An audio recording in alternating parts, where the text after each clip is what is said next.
here. And as always, I don't take it for granted, so I just want to thank you for honoring our invitation. As you are aware, one of the three major policy plans of this administration is the fight against corruption. With the others, of course, being to tackle insecurity and also to revamp the economy.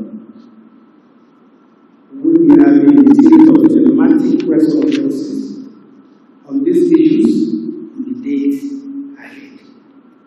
With this one on the fight against corruption being the first one. It is common knowledge that one of the most difficult tasks for any government is to fight corruption. Because when you fight corruption, corruption will fight you back. This explains why naysayers have continued to belittle or dismiss the administration's anti-corruption efforts and success. Let me say here that fighting corruption is a marathon and not a sprint. Also, investigations, arrests, prosecutions, and asset forfeiture, which are immediate, visible indices by which many measure success in tackling corruption, constitute as important as they may seem, just a part of the strategies to combat corruption. It's also a more fundamental strategy, which I will describe as structural and governance reforms, or, if you like, constitutional reforms. Today's press conference will therefore look at this fundamental strategy, at the same time highlight the successes recorded in recent times by the various anti-corruption agencies, including but not limited to Economic and Financial Crimes Commission, EFCC, the Independent Corrupt Practices and Other Related Offences Commission, ICPC, the Nigerian Financial Intelligence Unit, NFIU, and the Code of Conduct Bureau, CC.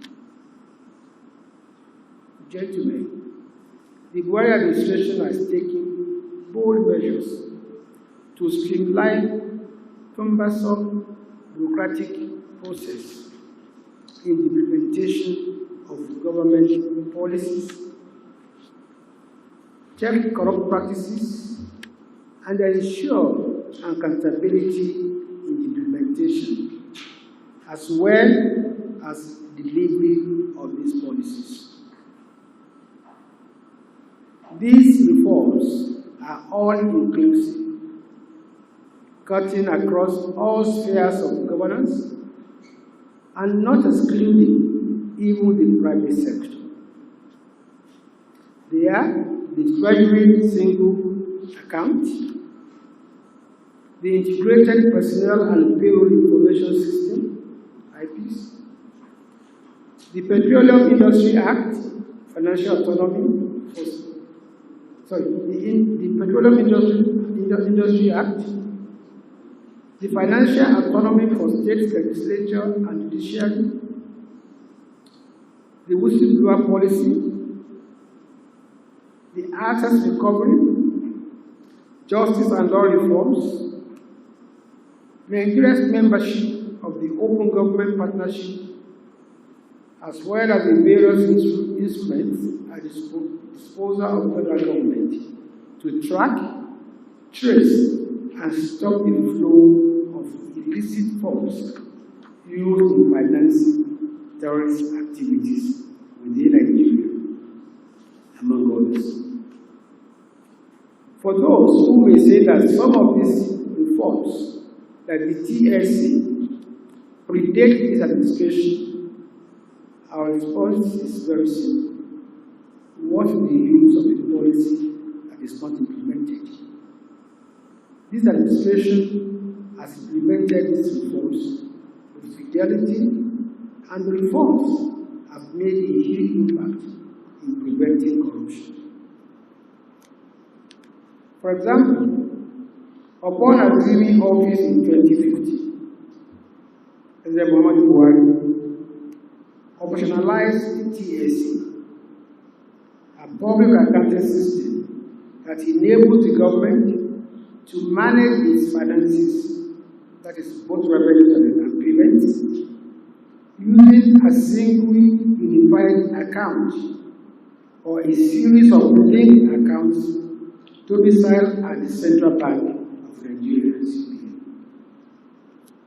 The President issued a directive to all ministries, departments, and agencies to close their accounts with deposit money banks, which you call commercial banks, and transfer the funds in all these accounts to the CBN on or before the 15th of September 2015.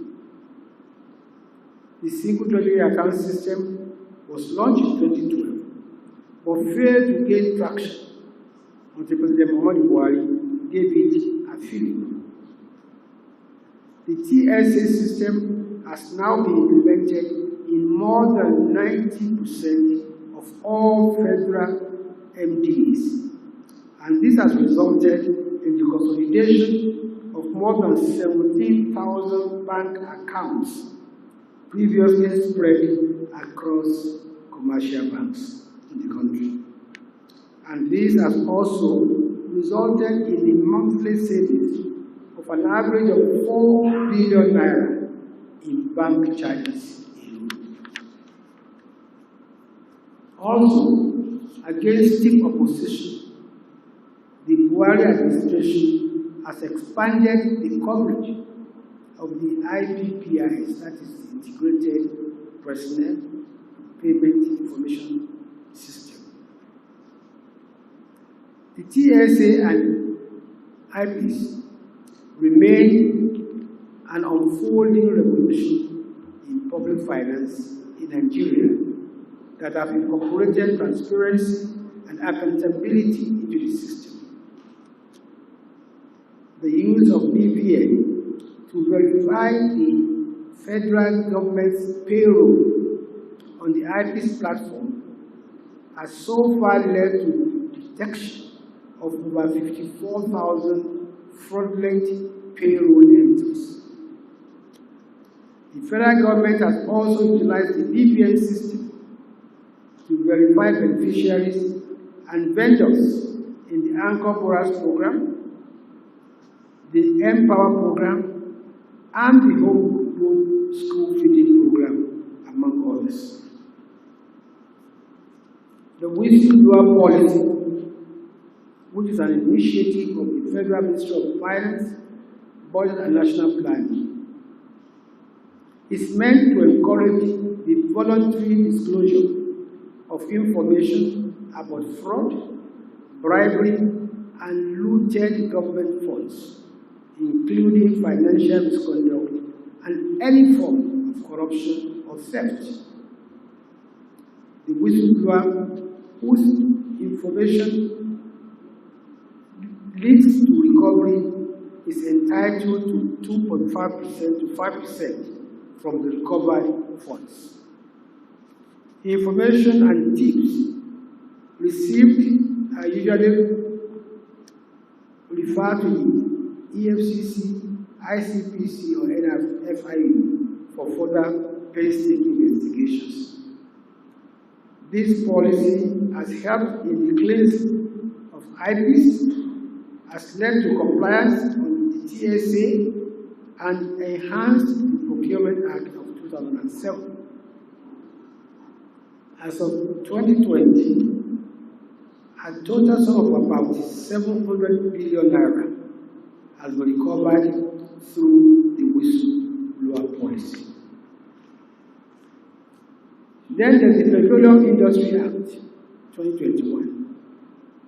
As you are aware, there has been a dire need for Nigeria to reform the laws of its oil and gas sector, which accounts for about 90% of its foreign exchange earnings and about 65% of government's revenue. While some of the laws had become outdated and unsuited to the 21st century, some were simply non-existent to regulate certain activities, thereby creating loopholes to be exploited by corrupt practitioners. A case in point is the P&ID case, in which a company registered in a foreign tax haven colluded with corrupt officials over a set-to-fail gas processing project to secure about $10 billion award against the Nigerian government via arbitration process abroad. Attempts to revamp petroleum laws by successive governments proved futile for over 20 years, until President Muhammad Buhari broke the jinx to push through the Petroleum Industry Act in 2021 through strong will and determination.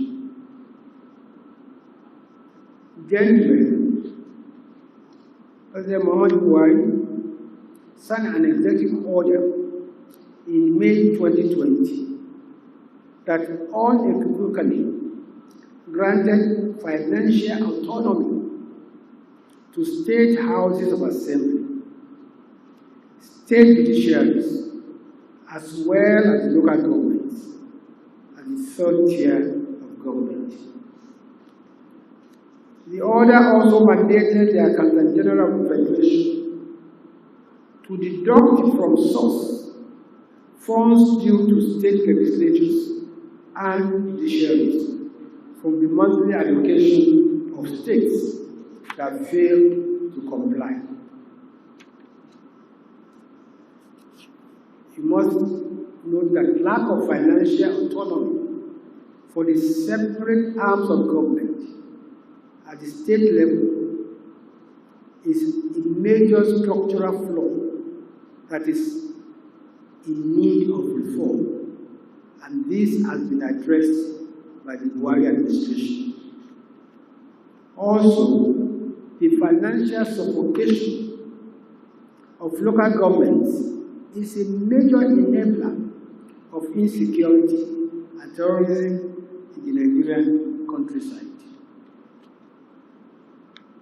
Most of Nigeria's 774 local governments exist in rural areas where effective local governance is an existential issue.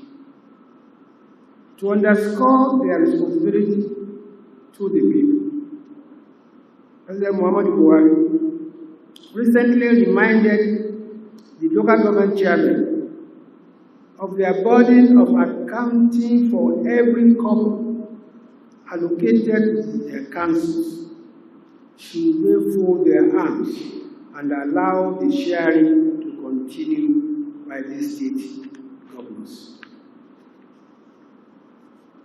On assets recovery, Presidential Advisory Committee Against Corruption, PACA, has assisted anti-corruption agencies in devising clear strategies for obtaining forfeiture of assets suspected to have been fraudulently acquired from state coffers before prosecuting suspected culprits.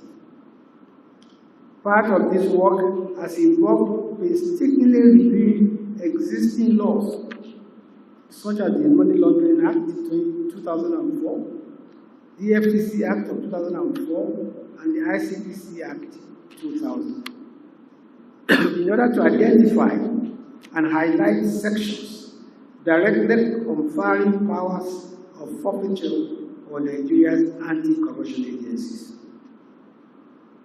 This advocacy has led to a significant increase in the use of non-conviction-based asset forfeiture mechanism by anti-corruption agencies.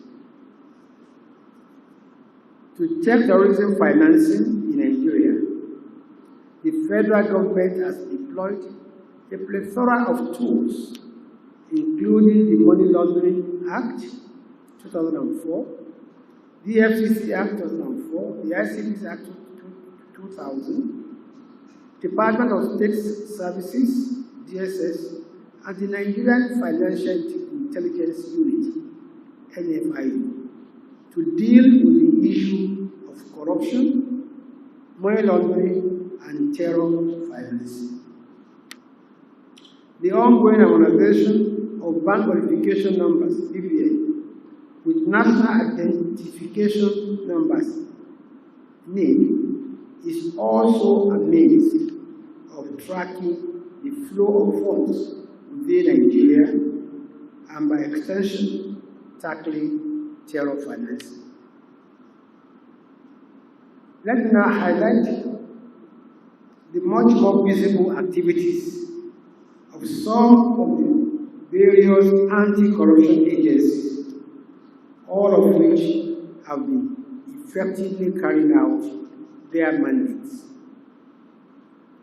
In 2021 alone, the FCC secured a total of 2,220 convictions.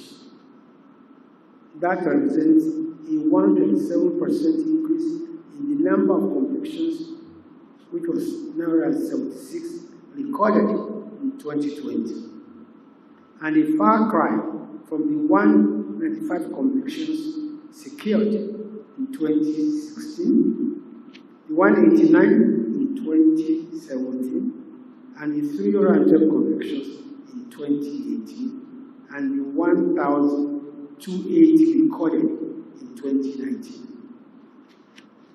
The 2021 figures of 2,220 convictions, representing a 98.49% success rate, with only 34 cases, representing 1.51% discharged. On monetary recoveries, in 2021 alone, the FCC recovered a total monetary amount of 152 billion 88,698,751 naira 64 kobo. 1,182,519 pounds sterling.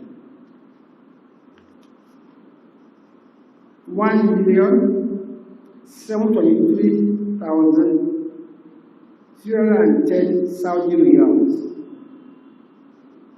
1,900 South African rand.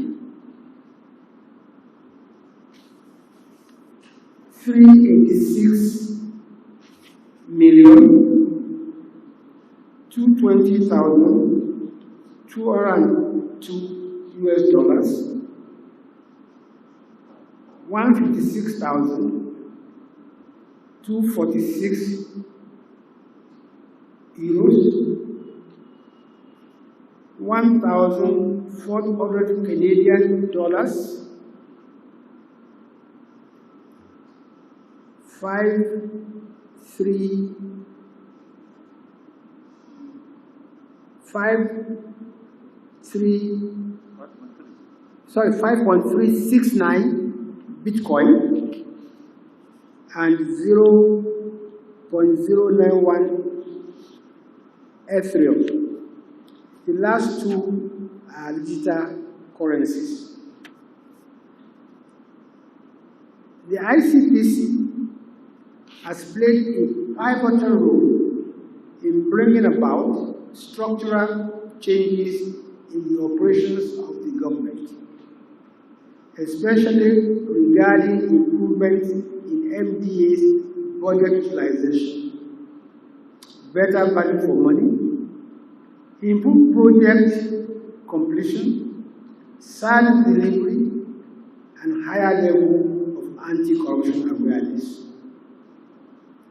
Recall, gentlemen, that the Commission established the constituency and the executive projects tracking initiative in 2019 to ensure value for money for the Nigerian people and full execution of projects.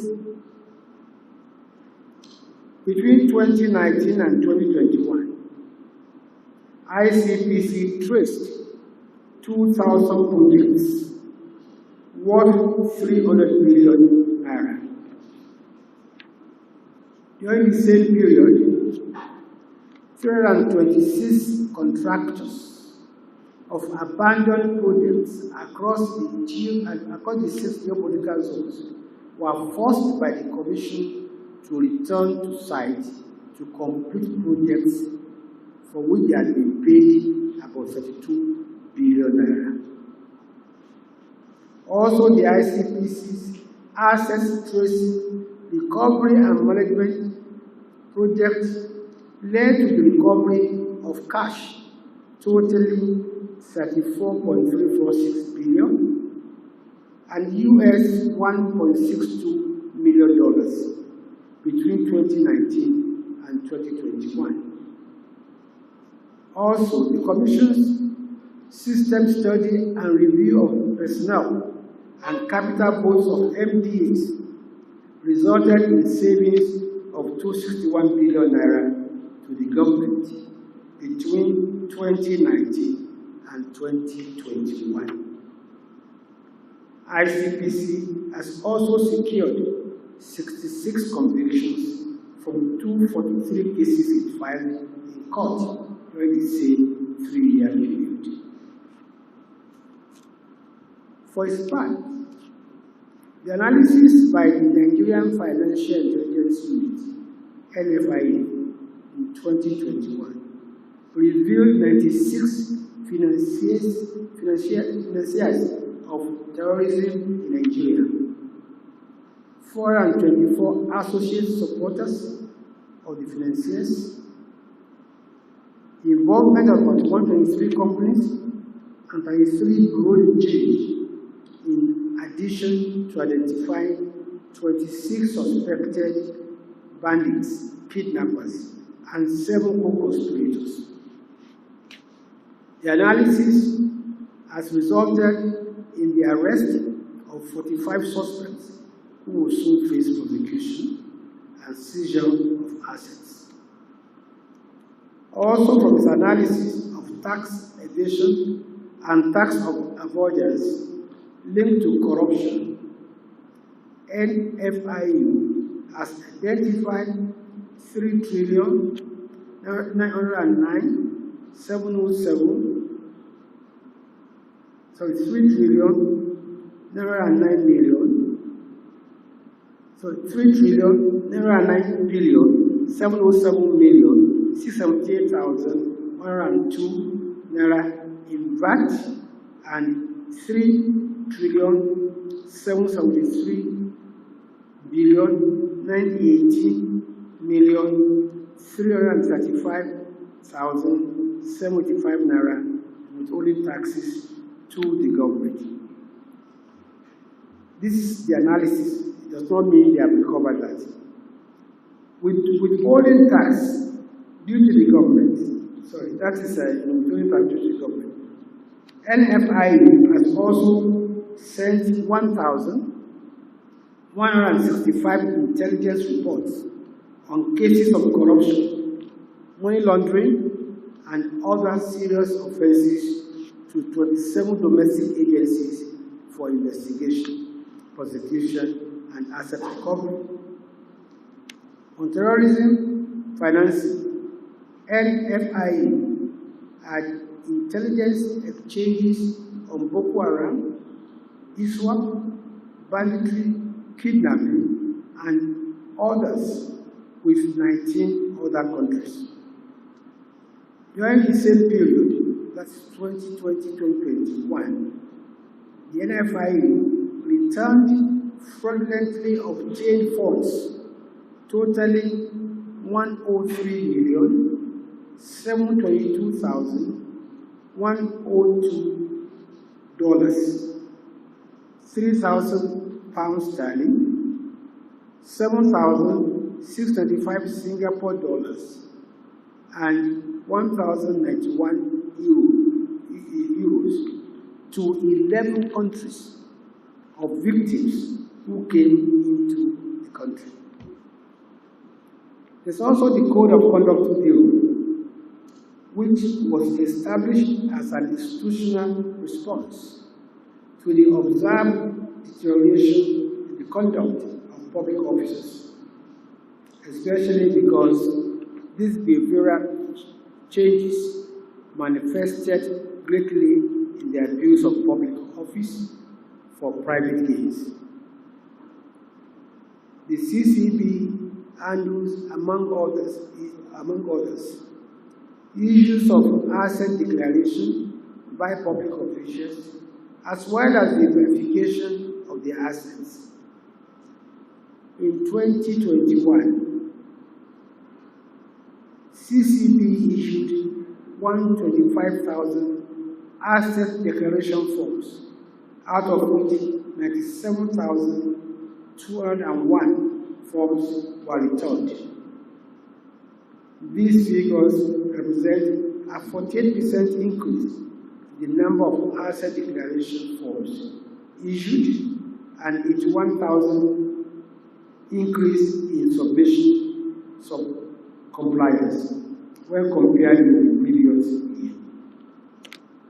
As part of its reforms, the CCB is ready to deploy an online asset declaration portal that will allow for enhanced storage and retrieval of data, reduce delays caused by incomplete and incorrect declarations, and reduce errors, among others.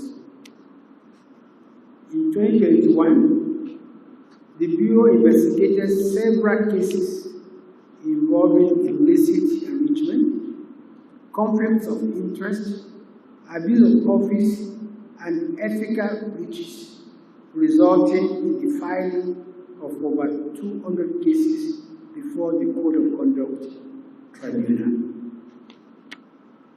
Gentlemen, we've gone to this length to let you know that the Buhari administration's fight against corruption is unwavering, alive, and on course. This administration has put in place structures that will not only check corrupt tendencies, but will also make corruption unattractive and costly to those who want to engage in it. Even the World Bank says that when approaching anti-corruption at the country level, it is important to put in place institutional systems and incentives to prevent corruption from occurring in the first place. And that is precisely what this administration has been doing, which is that we are putting structural and governance reforms which I have enumerated above. I want to most sincerely commend the efforts of the various anti-corruption agencies, ministries, departments and agencies for their unwavering commitment to the fight against corruption. I also want to implore all Nigerians to join in this fight, as it is not a fight for the government alone. With the support of all citizens, I can assure you that we will defeat this monster that stunts development and impedes investment. I I thank you all for your very kind attention. Thank you very much, Honorable Minister. This press conference is not a reaction to the TI report at all. This press conference, like I said, is the first in a series of thematic press conferences that we're going to be holding to explain what the administration is doing in areas of fighting corruption, revamping the economy, and fighting insecurity. And what we have done is simply to tell the world what we've been doing in this fight against corruption. When the president in 2015, in his campaign, announced that his administration will concentrate on fighting corruption, revamping the economy, and tackling insecurity, he was not playing the agenda of Transparency International or anybody. So to that extent, we are saying that this government has a responsibility to Nigerians to fight corruption because it is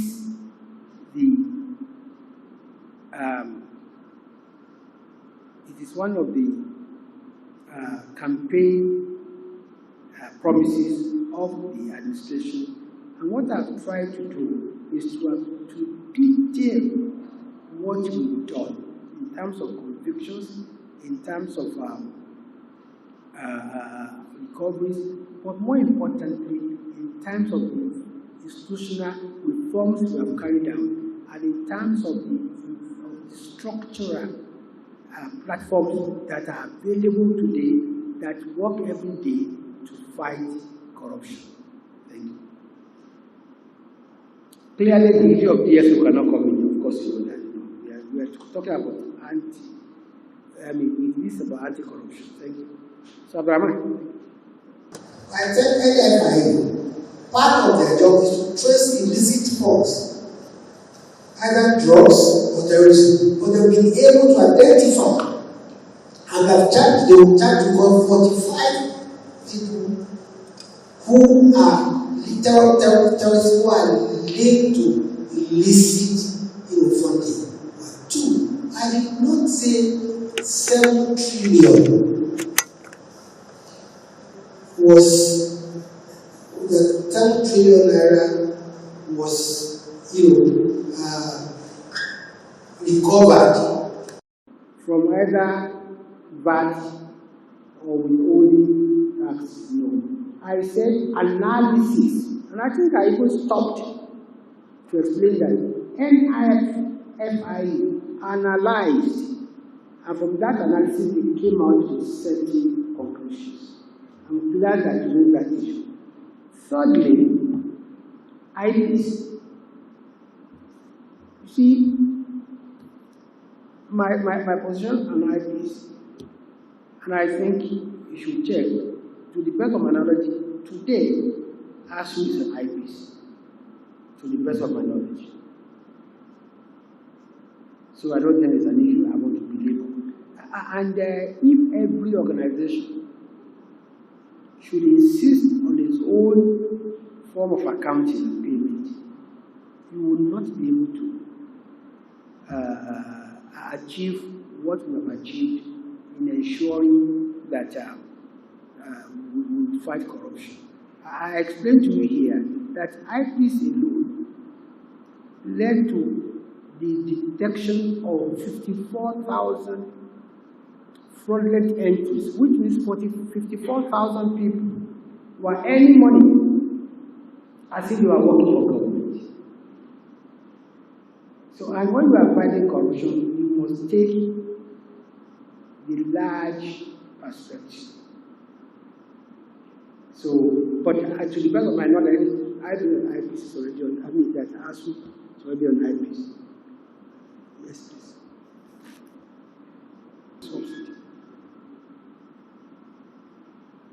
I I want to assure you that the anti-graft agencies will continue to do their best. But without the cooperation of the populace, we will not succeed. On the issue of the whistleblower policy,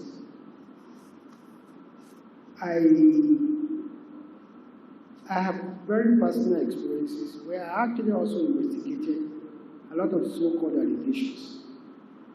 We had instances where the whistleblower policy became a racket, where the same information was being repeated by several people. And that is why the ministry had to be very, very cautious. And if you listen to my press conference, this one, I said cases, once we get information from informants or tips, we refer them to either ICPC, police, EFCC, NFIU, because they are the ones that are competent to actually trace and confirm if indeed the whistleblower is actually blowing a true whistle or a fake one. Now, what we find out in most cases is that even those who are blowing whistles are not very clear. And like I explained, it's only when your information, your whistleblowing, leads to recovery that you are paid. People think that just because they give information that ₦1 billion is missing, they should be given ₦1 billion. But all the same, we're also fine-tuning some of the parameters of the whistleblowing policy. And I think the other question you asked was about... I'm not aware of that, and I'll find out. We are not fighting corruption to impress anybody. TI or CI or ZT. We are fighting corruption. Nobody told us 2015 to make fighting corruption a cardinal plank of administration. So I'm not really impressed or moved by what TI says. I am more concerned about what we are doing. I will continue doing so. So I'm not, this is not a reaction to TI at all.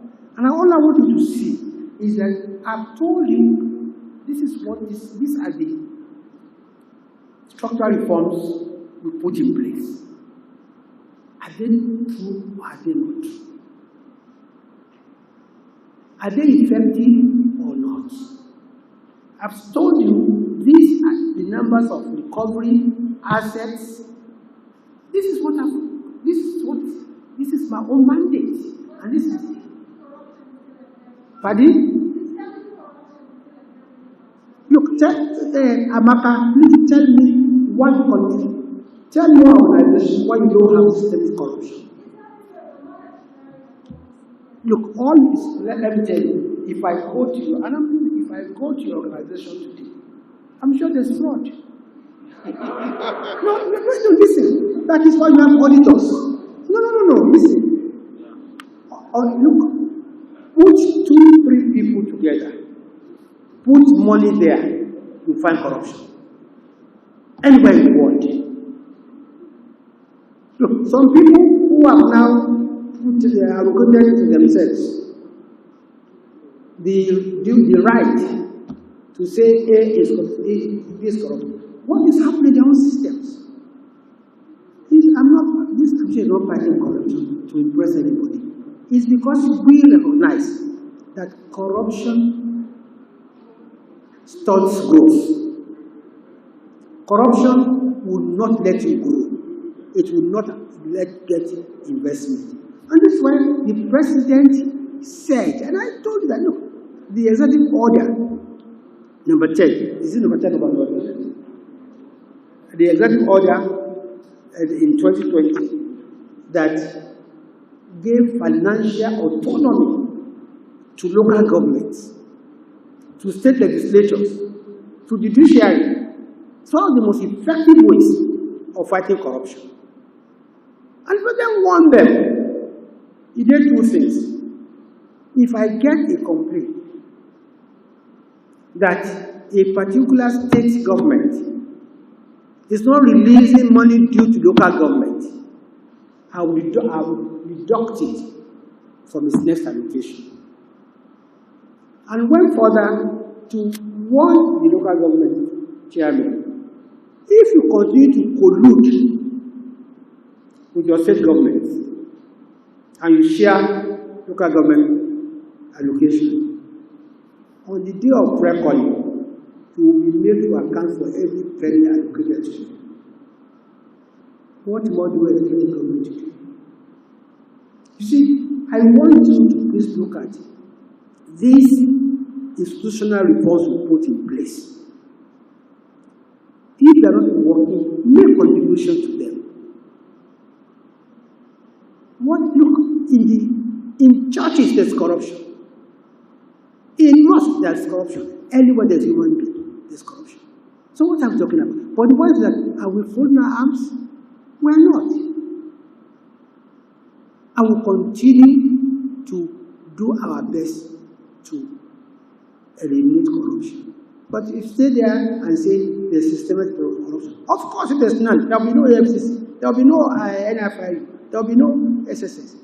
Every day, crimes are being committed in every second. Crime are being committed in every corner of the globe. Thank you very much. Have a nice day.